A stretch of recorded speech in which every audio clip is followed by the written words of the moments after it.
बिस्मिल्लाहिर्रहमानिर्रहीम। अल्लाहुम्मा सल्लि अला नूरिल अनवार व सिर्रिल असरार व तिरयाकिल अग़यार सय्यदिना मुहम्मदिनिल मुख्तार व आलिल अत्हार व अस्हाबिल अख़यार अदद निअमिल्लाहि व अफ़ज़ालिही। अस्सलामु अलैकुम। आज हम सरकार सल्लल्लाहु अलैहि वसल्लम की वलादत बासादत से आगे चलेंगे। नकाह मुबारक के कुछ अरसे बाद हज़रत अब्दुल्ला कुरैश के एक काफ़िले के साथ शाम की जानिब रवाना हुए। आपके साथ तिजारत का माल था। काफ़िले वाले भी आपके कबीले से कुछ थे, कुछ और कबीलों से। ये सारे लोग जिस वक्त शाम गए और तिजारत का माल इन्होंने फ़रोख्त किया और वहाँ से वापस आ रहे थे, तो जब आप लोग मदीना पहुँचे तो हज़रत अब्दुल्ला और आपके साथ जो काफ़िले वाले थे उन लोगों ने वहाँ पर क़याम किया। इस क़याम के दौरान हज़रत अब्दुल्ला बिन अब्दुल मुत्तलिब की तबीयत नासाज होगी और एक महीने के करीब आप वहाँ पर बनु अदी बिन नजार जो कि आपके ननियाल में से थे उनके यहाँ आप रुके रहे। आपके बाकी साथी जो थे ये मक्का मुकरमा आ गए और जिस वक़्त ये आए और इनके साथ हज़रत अब्दुल्ला को ना पाकर तो हज़रत अब्दुल मुत्तलिब ने पूछा कि मेरे बेटे कहाँ हैं। उन्होंने बताया कि अब्दुल्ला इस तरह बीमार हैं तो हम उन्हें वहीं छोड़ आए हैं उनके ननियाल बनु अदी बिन नजार के। तो उन्होंने अपने बड़े बेटे हारिस को कहा कि हारिस तुम जाओ और मदीना मुनव्वरा में जाकर यसरब जिसका उस वक़्त नाम था, तुम यसरब जाओ और जाकर मेरे बेटे की खैर खबर लो। हारिस जिस वक़्त पहुँचते हैं यसरब में तो उस वक़्त हज़रत अब्दुल्ला का इंतकाल हो चुका होता है और उनकी तदफीन भी हो चुकी होती है। हारिस बहुत रंजीदा होते हैं और इसी तरह आप वापस पलटते हैं। वापस आकर आप हज़रत अब्दुल्ला के वालिद हज़रत अब्दुल मुत्तलिब को और अपने वालिद को यानी कि बताते हैं कि इस तरह मेरे भाई इस दुनिया में नहीं रहे। हज़रत अब्दुल मुत्तलिब शदीद गम से निढाल हो जाते हैं। हज़रत अब्दुल्ला के जो भाई हैं बाकी वो रोना शुरू कर देते हैं और इस तरह बनु हाशिम के ऊपर एक बहुत ही सदमे का वक्त आ जाता है। सरकार सल्लल्लाहु अलैहि वसल्लम इस वक्त हज़रत आमिना के बतन मुबारक में जलवा अफरोज़ हो चुके थे। जिस वक़्त हज़रत अब्दुल्ला बिन अब्दुल मुत्तलिब का विसाल हुआ उस वक़्त आपकी उम्र मुबारका तकरीबन 25 बरस तारीख में है कि आपकी उम्र मुबारका इतना थी।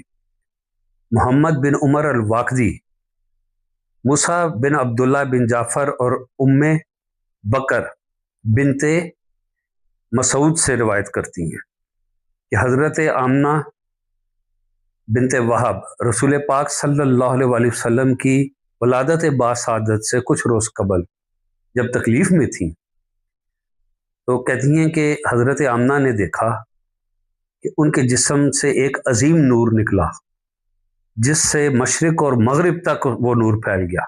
इस नूर के साथ अल्लाह ताला ने मुझे वलादत की जो तकलीफ़ थी उससे आसानी अता कर दी।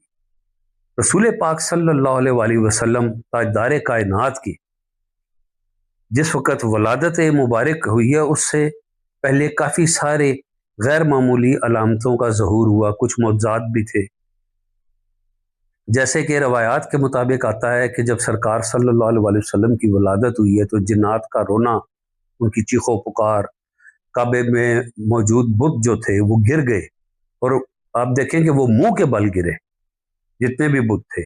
इसी तरह हबशा का जो बादशाह था नजाशी, उसने भी गैर मामूली अलामात का जो है उस वक़्त मुशाहिदा किया। ईरान में हज़ारों बरस से जो आतिश कदे थे उनकी आग जल रही थी वो बुझ गई। इसके अलावा कसरा के महल में शदीद ज़लज़ला आया और उसके 14 कंगरे जो हैं वो गिर गए, ये गुंबद आप कह लें वो गिर गए। इसी तरह रोम के महल में भी दरारें पड़ गईं और आप यहाँ से अंदाज़ा लगाएं कि नबी पाक सल्लल्लाहु अलैहि वसल्लम का तौरात, ज़बूर, इंजील आसमानी किताबों में नाम अहमद भी आया है और अहले यहूद और अहले नसारा जो थे वो इसको जानते थे। ख़ास करके यहूदियों का इस पे جو ہے حساب کتاب، اور انہیں پتہ تھا کہ اس طرح سے آخری نبی ایک قریش میں آئیں گے، نام ان کا احمد ہوگا، اور وہ اس طرح سے وہاں سے بعد میں ہجرت کر کے مدینے بھی آئیں گے۔